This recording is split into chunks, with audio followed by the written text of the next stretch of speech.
a really exciting new initiative that, like Brandy mentioned, the REC has taken on, especially like even on a larger capacity this year.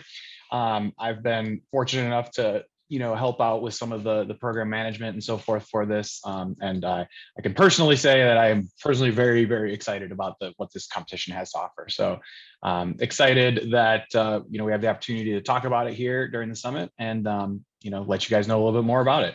So this is another one of those quick blitz sessions. I think I got 25 minutes, so Brandy's going to be monitoring for questions. I'm going to try and blow through the slides pretty quickly, and so that we can have plenty of time for questions and discussion afterwards. So if you have questions as we're going through, just put them in the chat like as we go, so that what happened in my last session was that there was like no questions, and then with 2 minutes left, there was like 50 questions. So it's a lot easier if you load them up during the presentation. All right.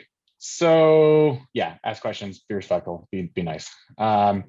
So what is Bell, Bell AVR? So Bell AVR stands for the Bell Advanced Vertical Robotics Competition. It is a new kind of robotics competition that is centered around getting students excited about aerial robotics. Right, there's lots of competitions out there that utilize ground-based robots. That's old hat at this point, right? What's not quite as what's the word I'm looking for? What's not quite as available to students is finding out just how many cool things these robots can do in the air. And so this competition was the brainchild of a team of people at Bell, known for being like Bell Helicopter, Bell Textron, Bell Flight. You may know them by any of those brands. They started it several years ago as just kind of a small Dallas-Fort Worth area based competition. It grew very quickly, basically doubling in size every year for the past 5 years or so. The REC Foundation came in last year to kind of help manage it as it's growing even larger. Last year there was about 50 teams. This year we're shooting for about 120 teams.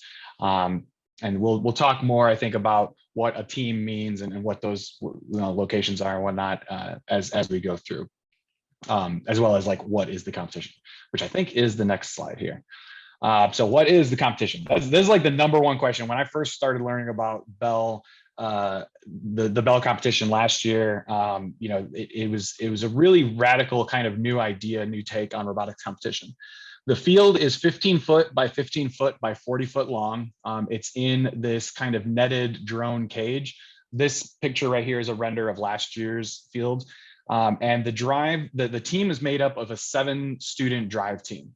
So it's one team playing on the field by themselves at a time during a match, but there are actually 7 students flying a combination of drones, also driving ground vehicles, also doing like ground operations work with doing some of the essentially like coaching skills and things like that.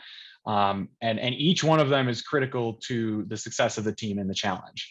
The matches are like 5 to 7 minutes long, which again is kind of different from most competitions, and it gives them plenty of time to really go through this kind of storyline of challenges. We're not really going to have time in this session to go through the whole game animation and whatnot of last year, but I highly recommend taking a look at the video from last year if you want to learn more about like what the Bell game looks like. What's my next slide? Yeah, so when you start talking about what the drones are, what the kids are building, what they're competing with, this slide has a little bit of information and some closer up pictures of what the drone looks like. I have a partially built one right here. So it is not your average Walmart drone. It is a 3 kilogram quadcopter. I think the blades this year are 10 inches or 9.5 inches or something like that. And basically when you register, the team registration is $4,000.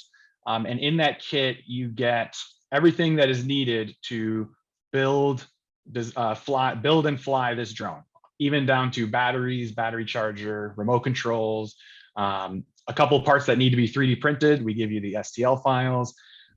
Basically, it is a step above something like Vex in terms of complexity and in terms of like, again, you need 3D printed parts, you need some soldering skills. probably a step below something like first robotics competition, right? You're not literally designing this from the ground up. We do provide the instructions and the baseline. Um, my favorite comparison for the drone itself is kind of like an RC car. Like you'll be able to get your basic drone up and running within the first couple of weeks of the build season. But then from there, teams get to modify or design their own prop guards or design their own peripherals, and basically create their own version of the drone to play the game the way they want to. And there's a lot of work that's been done to kind of both raise the floor of what that means while still leaving kind of an uncapped ceiling. I'm not sure if we have a slide on it in this or if we'll get to it, but basically the goal, we did a town hall a couple weeks ago and we had some coaches from teams that competed last year, and the pretty unanimous agreement was like, you can get off the ground, you can get flying with almost no coding experience, with almost no, mechanical design experience. But if you want to really be competitive and really, rise to the top, that's where some of those really advanced coding techniques or advanced mechanical design techniques are going to really come into play. So I mentioned it kind of started in the Dallas-Fort Worth area. Over the years, it has grown really just through kind of interest from teams. Even up to last year, the competitions were all still in the Dallas area, but we had teams from as far as Blacksburg, Virginia, several teams from Michigan that came to compete. So this year, we are actually going to be hosting competitions in Austin, Texas, Arlington, Texas, Granville, Michigan, over on the west side of the state, and Owings Mills, Maryland, which kind of like we're calling that our greater DC area competition. You don't need to be from one of these regions in order to participate. I've actually got an email in my inbox right now from somebody from California who's interested. You're more than welcome.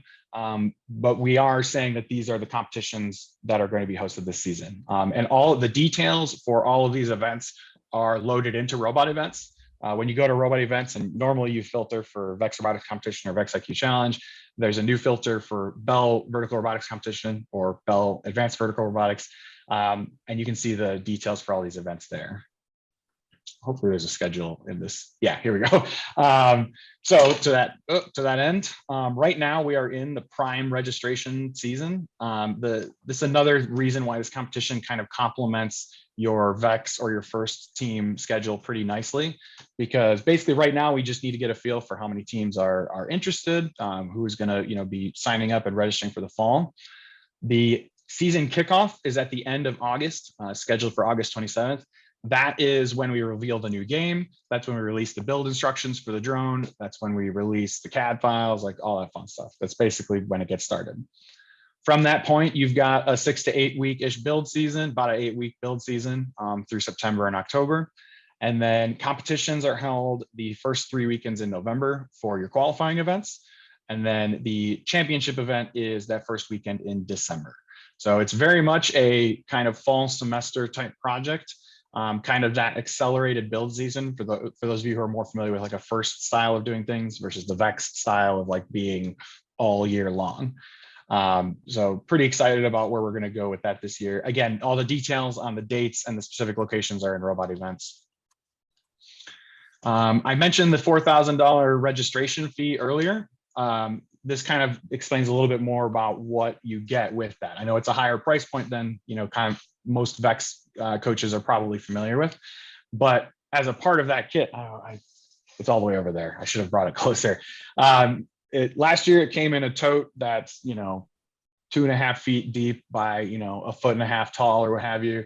You get everything you need for the drone, everything you need to build it, fly it, program it.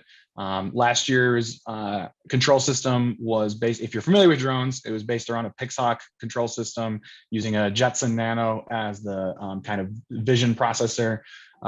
Last year, thanks, Alexa. Last year, they used an Intel RealSense camera as like an AI camera. And I know I'm throwing out a lot of terms here. Some of you might not know what I'm talking about, but those of you who do are probably getting really excited by all these terms. The drones have AI cameras built in. They have sensors built in to do kind of real-time reading and sensing of their environment around them. The goal is really that this is your all-inclusive registration fee.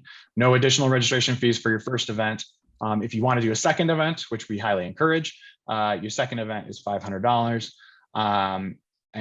Yeah, so it's kind of an all-inclusive thing instead of something like a Vex where you have to like buy additional parts as you goes.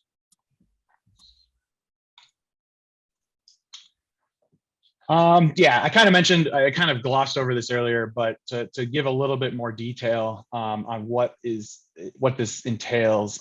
So this is, again, a program that's kind of geared towards teams who maybe have done Vex before, but they're looking for something that's a little bit more advanced.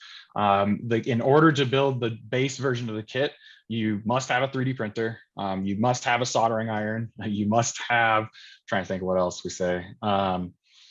I don't know. Those are usually the two that get the point across. That it's kind of a step up in terms of somebody really wanting to learn those workforce skills that sometimes are not as prevalent in other competitions.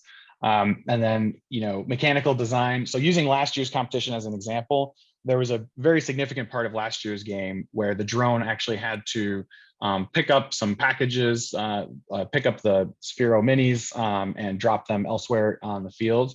And so you can see where, yeah, your basic maneuver might be to like have a basket or something that the Spheros drive into, but teams who really excel in mechanical design or take some additional time to go through iterative design and 3D print different options, try different magnets, try different techniques, those are going to be the ones that really perform well at the high level.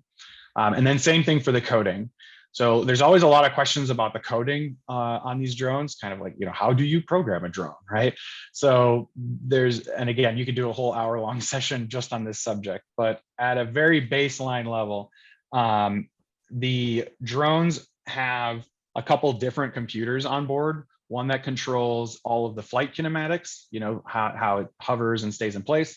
One that controls all of the vision processing and basically reading its environment, making sure it's not drifting off to the side or whatever. And then one that controls all of your peripherals. And so the peripherals are really the main place that people get to do coding with this competition. It runs off of a feather wing board, basically Arduino style peripheral controls. You'll have a couple servos, you'll have a couple LED strips, and basically the drone can detect something in its environment. We call them April tags. They're visual targets, kind of like a QR code. Can detect that QR code and then say, oh, I know I'm over this building. I'm going to release my mechanism that releases the Spheros. Or, oh, I'm detecting this particular state of the field. I'm going to set all my LEDs to red so that we know that I can communicate that information back to the drive team. So a lot of sky's the limit options there, but while still having a pretty low barrier to entry for teams who haven't done it before, which is most of you on the call, I'm pretty sure. Some more notes on the competition. I apologize if I'm talking quickly. 20 minutes is not a lot of time to talk about the most exciting advanced robotics competition in the world. The competition, like I mentioned earlier, it's played on this 15 by 40 cage. The way that we handle autonomous versus driver control in the competition is there's kind of two ways. The first, there's not like an autonomous period and a driver control period like there is in Vex. The first way that was primarily done last year is a very directed, like, hey, referee, I'm about to do this action autonomously. Watch me let go of my controls, hit a button, and then the drone does some action autonomously, like either flies a path or drops an object or what have you. You get point bonuses for doing that. The other thing that was not as much of a factor last year, but I can tell you we're trying to make it a much bigger factor this year, is kind of that driver assist model that came up in yesterday's EP Summit discussions, where you will kind of innately be able to tell which teams are using autonomous aids or sensory aids that because they'll be able to do more in the competition or complete it quicker or be more accurate or what have you. So because the other thing too is flying a drone is pretty hard. So being able to aid your drivers with some autonomous assists is very helpful. I mentioned the multimodal operation already, but again, just to kind of reiterate, that's another thing that makes this very different from anything else on the market, really. You have two or three students flying the drones. 3 or 4 students running the ground vehicles. Last year, it was a Sphero rover and 3 Sphero minis. This year, I believe it's going to be the same as well. Series of sequential challenges and a theme. So that's another thing that's pretty unique to this competition.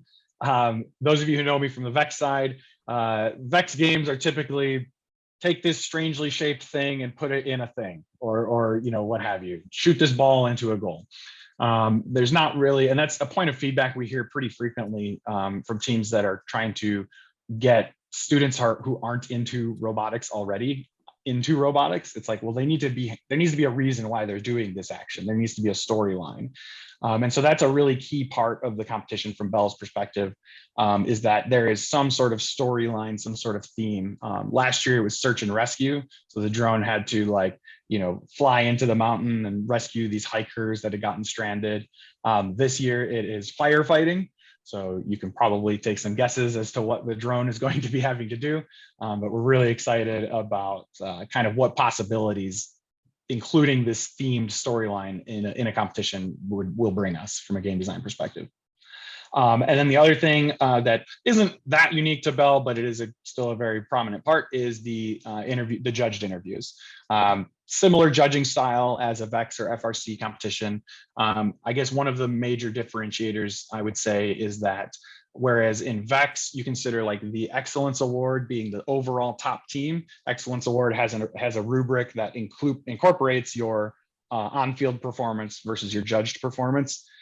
In the Bell competition, we don't even call it like the Excellence Award or anything. It's just like, that's the winner. Like, in order to be the champion, you must both do well on the field and do well with your engineering notebook and your judged interview. It's a actual one comment about the judged interview is it is an actual presentation style. Depending on the event venue, some events will actually have their judged presentations in like an auditorium or like in a classroom. So it is a little bit more formalized than just a judge coming up to you in the pits and saying, hey, tell me about your robot. So that's something that has also been some pretty positive feedback from the teams who competed last year. I mentioned already the team sizes. Yeah, geared towards high school students primarily. Really need a minimum of 7 students because, again, every one of those students has a role on the field in the matches. Anything we wouldn't really typically recommend going much more than like 10 students or so, because you definitely will start to get some of those idle hands issues. But with 7 students, there's plenty of work to go around, plenty of presentation work, plenty of building, plenty of coding, and so forth. So 20, like I said, 20 minutes is not enough time to go through everything. So if you have more questions, on the the Robotics Education website, roboticseducation.org, is kind of where this doesn't have it, is where you're going to be able to find all of that information. On the RECF website, if you come up here to competitions, it's actually listed as Bell AVR. Again, AVR stands for Advanced Vertical Robotics. On this page is a contact link. You can email bellavr@roboticseducation.org. And there's also some really good video resources, as well as a team FAQ, excuse me, a team FAQ that includes answers to a lot of more of the detailed questions that I didn't have time to cover here. Tarek, I did 20 minutes on the dot. So that leaves us about, oh, and we're gonna have a forum this year as well. BellAVRforum.org. Right now, it just says, welcome to Bell Forum, but that'll be spun up as the main technical support avenue for this year's competition. So 5 minutes for questions. I'm really excited to see what questions we got here. All right. Randy, you want to read them? Yeah, I've got the Google Doc up here. I just had to take a drink after the speed round. So we've got, what is the difference between the 2 platforms, Bell and ADR? I'm guessing by ADR, you mean RAD-C, which is the REC Foundation Aerial Drones competition. Great question. I did a lot of explaining how it's different from VEX, but I forgot to explain how it's different from RAD-C. The best, and I see Luann typing towards me as well, so I'll be interested to see what she says. But the best way I usually describe it is there's a lot more of the mechanical design, a lot more of the like getting in there, soldering wires, 3D printing parts involved in something like the Bell competition. Also, your price point, you're kind of, you know, you're kind of looking for a very specific type of team with the Bell competition. Whereas the RAD-C is very is a great opportunity for if you're looking for head-to-head matches or you know a lot more of that kind of strategic flying challenge and gameplay, right? RAD-C is kind of like more of a, I don't know, an RC car race that's head to head. Bell AVR is kind of more of a 3D printing, coding, wiring challenge. So both are really fun. Both are, you know, great for different types of teams and skill sets. And Luann, if you want to add on to that at all, feel free to Slack me, and I'll be happy to chime in. Can teams from anywhere participate, even if it means they have to travel far? Yep, more than welcome. There's no limitation. Just be aware that because it does require quite a large logistical undertaking, this isn't going to be quite like a VEX event partner growth where like you can just start up a competition anywhere you want. Like we are being very selective what venues and what areas we're hosting the competitions. So Texas, Michigan, DC are the competitions for this year. How does a team practice for the competition if you are not associated with a school? Right now, we are planning to meet in our living room. How big is the practice field? Great questions. There's a couple questions combined in there in one. So one of the things we're planning on doing this year is, and it was done a little bit last year, but we're putting a little bit more effort into it this year, is we are going to be releasing practice field elements, if you will, or like team versions of the field. If I go back to like last year's field as an example, you know, you don't need to build the whole 40-foot field. All you need to do is, like in this game, you might have needed to build one of these buildings so that you knew how to interact with one of those buildings, right? Maybe you don't need to build the whole maze over here, but you can make like a representative sample of what the Sphero Mini is going to be doing. So I don't have a very specific answer to that question just yet for this year's game because we haven't released the game yet.